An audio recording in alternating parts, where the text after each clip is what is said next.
truly, this was our chemist story. Hello everybody, today we're going to talk about the final episode of Kamen Rider Gotchard. And this final episode is written by one of our co-writers being Hiroki Uchida. So let's start. We start back where we left off last time with Grion revealing Minato the statue, as he tells Houtaro to believe in himself as he turns solid gold. As Grion later goes inside his golden cube in the sky in order to start his plan of turning everything into gold and summon his Dread Trooper from the film, who will start to use their gun to shoot everything, which actually blasts anything that they touch into gold. As they just fire around everywhere and start to attack everything, as the gang all try to flee, as Kyoka actually wanted to turn into gold from the Dread Trooper, as she had to tell them all to flee, as we see the title card with actually no Chemy card. No Chemy card appearing in the beginning, it's just a scene that blurred out that actually is the future scene for the episode with all the Chemy. And we see inside the cube where Kyoto entered, as she said that she lost sight of herself and what she truly wanted, and which was actually just to protect her sister and family all the time. She transformed to Dread Type 3 in order to fight Grion. We did see Houtaro will go home as he tried to meet with his mother, who actually had some sort of lunch ready for him, as he actually asked where he's been, in a tone that every child should be scared when one of the parents tell them where they've been. Houtaro tried to tell her, but she said that she already knows that he's a writer, as she pretty much tells him that he has a mother intuition, as he pretty much tells her that he needs to go in order to fight.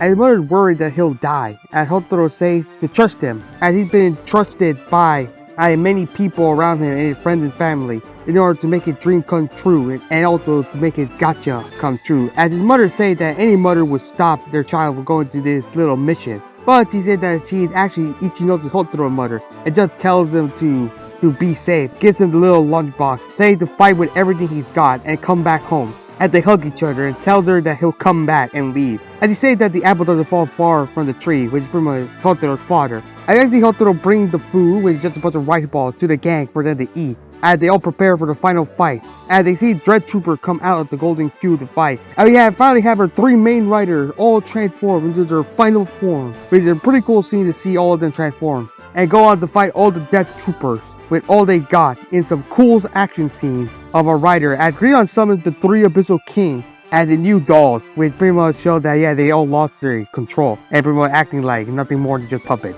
It was pretty sad to see three characters, well, mostly just two characters, be reduced to this. But anyway, I had to fight against our three riders. And we see Kyoto inside use all 10 of the X-Chemies in order to power herself up to finally attack Grion to no avail, as he just defeats her with ease. It's just sad to see with Kyoto. And we see the gang fight as Sky's the Limit plays in the background. Houtaro leads the gang and actually makes a path for himself to ride on Goldat. It's pretty cool to see they had the bike action and start to ride on top of Goldat in order to reach the golden cube. And we see Spanner insult Gigas for becoming a puppet and decided to take him to hell personally. As Rina struggled to fight against two of the Abyssal King, that is until Fuga arrives in order to help her out. As I wondered where has he been this whole time.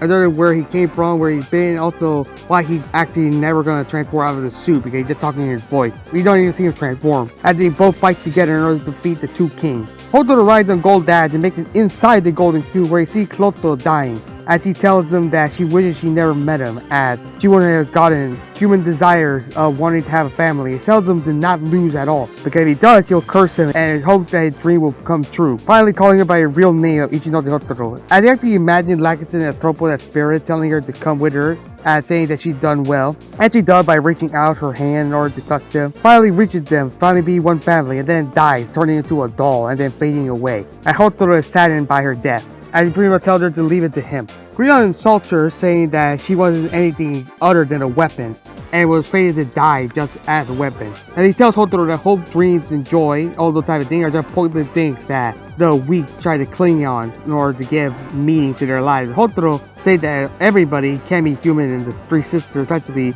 are weak, and that's the reason why they all come together in order to just helping each other in order to reach new heights. And Helper One agrees that Grion actually calls him naive and wants to continue making his world of gold where everything becomes eternal and actually have value. And telling him that this is the true goal of alchemy, which pretty much true having the Philosopher's Stone be turning anything to gold. And they both transform in a pretty cool scene where they both use their transformation pose and actually have their final form with Nichigon and El Dragon coming outside and blasting each other with a beam. as they both go inside in order to transform into Kamen Rider Eldo and Kamen Rider Rainbow Gotchard in order for them to fight. Rengi and Sabi decide to help people out, including Tacha and some of the gangsters from episode 46. As they use the freezing formula all the way back from like 42, 43 that Houtaro made, which is pretty funny that actually became relevant. As they use that to freeze the troopers in place. As Tacha pretty much shocked the alchemists are saving them, as Rengi pretty much called them out saying that they are there to save them in order to prove that the alchemy and the chemies are good. And Sabi saying that they will have to make a new chapter for alchemy. In order to make that new chapter, they have to stop Grion. And they're attacked by a trooper until Kaji he comes in with a little pole and starts to push it back, which is pretty funny to see. As they freeze it afterwards, as Kaji said that he'll help out too with the gang and decided to leave with them. Tacha seemed to go to help, which is a little fast for me. As even the gangsters seem to also want to help, but nothing really comes out of this, which is pretty sad. We don't see much of this. I want to see more of this. I feel like it was a little bit rushed, but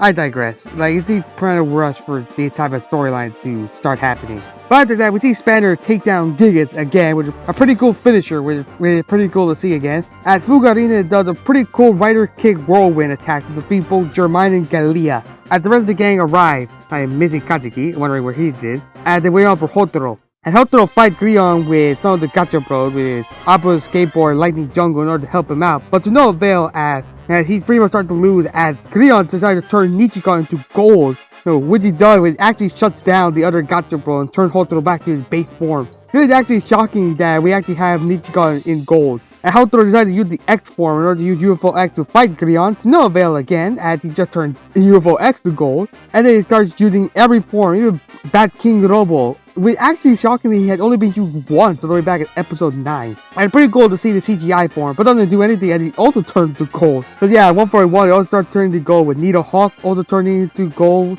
Oh, it's pretty sad to see Needle just turn to gold, which is pretty sad to see. And then even Platinum Gotchard True Super Form fight against him, which also doesn't work, as both 10-liner and Crosshopper get turned to gold, which just allows him to de-transform, as now that he doesn't have his base form in order to transform at all. As Grion decides to blast him, actually destroying his driver, as he takes Nichikan with him in order to use his power of Rainbow Breath, this time we're in a Golden Breath, in order to show that he has now acquired 100% of the Philosopher's Stone, and decides to turn the trooper massive in order to start shooting the entire world to solid gold. Houtaro pretty much cries out telling him to stop, which doesn't work as one of them actually finds him and actually turns Houtaro to gold as well, and even the rest of the gang turns into gold. And they're wondering with the rest of the gang, where the hell is Fuga in all this? Like, he doesn't appear out of suit at all, or even in Rider form, so he just transformed to gold off screen. That's a little weird. And even the whole world turns to gold. We see like some of the people, including one of the be Tacha and the gangster, turn to gold as well. And the whole world just enveloped into a golden form.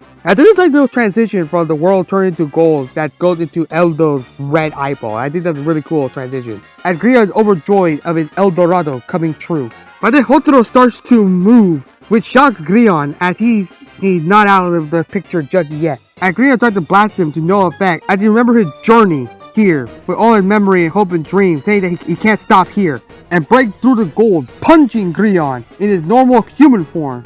Which they get confirmed that normal base human Houtaro is stronger than Rainbow as he actually damages Grion, saying he will never give up as he is Kamen Rider Gotchard and uses his alchemy ring in order to transform the broken gold driver on the floor in order to transform to a new Gotcha driver that looks similar to the Daybreak Gotcha driver being dark and orange. We're actually gonna call it the Ultima Gotcha driver, shocking Grion as he absorbs all the chemies into the driver, saying that he'll create a new world. Ichinose Houtaro, the big shot alchemist. As following the transition of 01 and Saber after a long time, using the same Copper 1 and Steam Liner, which is just a new version of a color of it, just having the rainbow background on it in order to put them inside the driver, in order to transform him into the extra rider form, Steam Hopper Ultima, where it's just a regular Steam Hopper form and that's it. And he uses his alchemist power, which he actually said with a weird echo in his voice, in order to transmute the entire golden dust and golden form in the entire world, as well as the Dread Trooper,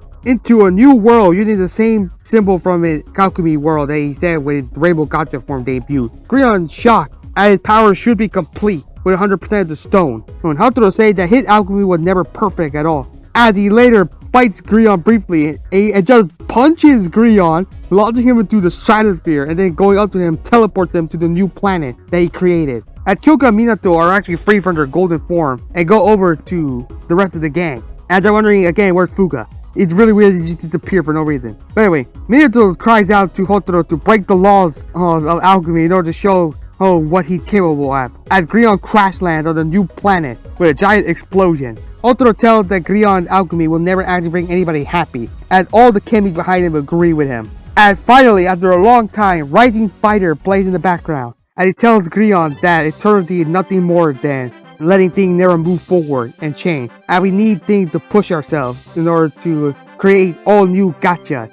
Grion just tells him to be quiet and actually tries to blast them into gold again, to no avail, as he has all the chemies, mostly the X's, helping him protect him. It actually has Houtaro fight Grion one last time, and all the 10s fight with him, as the NC X Wizard and even Matt Wheel fight with him, which is pretty cool to see all the chemies help him out in order to fight against Grion. As well as Nichikan also blasting it. Like, it's really cool to see all the chemies he's working alongside Houtaro to fight against Grion, as they all knock him down. As both Grion and Houtaro prepare their rider kick for one last time. It's pretty cool to see them jump up and do the rider kick, with Houtaro doing a basic rider kick. As they blast each other, it's pretty cool to see the struggle with one another. That is until the chemies come to Hotaro's aid and go inside of him, powering him up in order to push through and defeat Grion once and for all, destroying the Philosopher's Stone inside of him. And Houtaro cries out "Gotcha" to the sky, as Grion is now defeated. And also pretty cool to see that every single chemi seems to actually absorb a fragment of the Philosopher's Stone. And we see all of them turn red from the stone. So it's pretty cool to see that all of them actually become a Philosopher's Stone, basically. Just wondering how 99% of the stone, minus Nichikan, get transferred to 100 chemis. There's no way the math makes sense there, but whatever. And pretty much making all the chemis stronger than ever before. As Grion tells Houtaro he's made a beautiful chemistry and finally dies, turning into stone. As the Ultima driver layer fades from Houtaro in order to become the regular Gotchard driver. As Houtaro just looks up at the sky, as the fight is finally over. We didn't have a few months later, and we actually have Kaguya, which you're wondering where he was. He could have helped us. Just taking a jewel bath, talking with Houtaro, telling him what happened next. And he tells us that a lot of things have changed, and they see that a bunch of new people want to join the association. Where it's pretty cool to see Sabi and Renge try to motivate them, but then they try to walk away after seeing some little action between Sabi and Renge. And they go to chase after them in order to make them come back, and Miyato just laughing over their antics. As Barrett as he found a new goal in life, and actually loses to Kyoka in chess, saying that he has a lot to improve of both him and Lakuze. Rina is helping her dad Fuga, which you actually see him out of suit finally. Again, wondering where he's been the whole time. The actors, so I'm just wondering if it's scheduling conflict or whatever that he's not appearing with the rest of the gang during the final fight. Oh well. As she pretty much wants to become a better alchemist, as she said that she wants to see a Theatropo one day, which we were confirmed there's probably a V cinema or an anniversary coming. He also tells them that the chemi has just become urban legend again. I mean, see some of the customers in the restaurant eating, which is a pretty nice little cameo. We have the member from the band like back on and flow, as well as even this season composer Hiroshi Takai. Even it's pretty cool to see him actually hold a music sheet in the scene. And he's talking about that there's an alchemist living in the restaurant, and they're pretty much talking about Kemi, wanting to meet one of them. And Houtaro says they didn't really erase the memories. It's just that people just live on with their life. Just forget about end of the world stuff when they have other things in their life distracting them. After a while, they probably just move on with their lives and actually continue living. Which would make sense why they would just not really forget about it, just keep on moving on, because, everyday life is happening. They're just distracting them with their goals. So they just continue living their life. And his mother pretty much reminds him that today's the day of being a special day. And then hangs up on Kaguya, telling him that he'll talk to him later. And he leaves, bumping into Helper 1's voice actor, Misato Fuken, where I pretty much butchered the name, I'm sorry. Yeah, she even does a little Helper sound effect when she bumps into him. As she walks with the two regular guys, just the young guy and the old man. As she actually thinks that he looks cool, saying that it's in his eye. As Hotaro's mother thinks that Houtaro takes after his father a lot, which we still see his face obscure, wondering who the hell is he? Which we'll probably talk about in the full review about Hotaro's father, but anyway, he arrived late with the gang, as he arrived in the new Earth that he created as a sanctuary for the chemi. And we see them all fly around. The Spaniards say that they need to see if the place is suitable for human life to coexist with the chemi. As Kazuki arrived with Helper 1 through the door, as we were gonna be like a test subject to try it out. As some say they do have a spot for another member, which is pretty cool to see Kazuki maybe joining them. I hope to say that his dream is going to come true as he falls down, which is pretty funny, with Rina coming up to help him up with her hand, making a really weird scene Houtaro grabbing her hand. As he stated, it feels deja vu, which pretty much I think from episode 1, I think, where he also fell down and having Rina also stretch her hand out to help him up. But a pretty little cool callback to see. And Houtaro wants to find his new Gotchard, still holding on to Rina's hand, which, probably more fuel for the shippers or whatever. As he eagerly runs around with everybody, trying to enjoy the new world. After that, we see Shoma running until Legend arrives through a portal, calling him Kamen Rider Gav, and giving him the Kuga Gochizo. Oh, it is the new thing for the next season, Kamen Rider Gav. Houtaro comes in saying that he knew that he would like the gift. And they pretty much argue with each other, saying that who actually gave him the gift. Shoma transformed to Gav off screen, so I guess we gotta wait the next episode, telling them not to fight over it, and giving them gummies. And he leaves for his own journey. Kaguya and Houtaro eat their gummy, calling it delicious. At the episode, the show ends with the last Chemy card being Gav themed in the back, with a bunch of riders. And we end our 5th Reiwa season with a montage of the show in the last few seconds, showing our 3 riders under a rainbow. Overall, that was actually a pretty fun episode. I would say it doesn't really feel like a final episode, and I feel it was kind of rushed in some places. Like, I feel like it could have been a 2-parter. And I feel like there could have been more scenes, especially since it's already confirmed that there will be an extended edition of this episode coming out soon. So I'm wondering if the director's cut will actually give us more information on what happened in the episode to give us a better pacing. I will say that it's pretty interesting that we actually have a new world showing that Gotchard is now stronger than any alchemist. Wondering what happened with the association, because it's still accepting new members. I'm wondering what the association thinks about Houtaro making a new planet. I think we're just happy that the chemies are out of their sight. Also, what's the whole point of Houtaro's dad and all that? Because we do see him like covered up. Wondering if they're gonna reveal it later, because I'm still wondering what the whole point of Houtaro's dad. They're never gonna reveal him. But anyway, I probably have more to say, but I'll probably save it for the entire season of review I'll be doing later. So I'll wait for my talk about the entire show in general. Rating wise, I give it a 7 out of 10. Not the best final compared to other seasons, but I don't think it was bad at all. Just a little rush or some places, but I still enjoyed it. What do you guys think? Did you like the episode or did you not? What do you think about the final of Kamen Rider Gotchard, and what do you think about the season as a whole? Leave a comment down below and subscribe for more Kamen Rider content. Peace.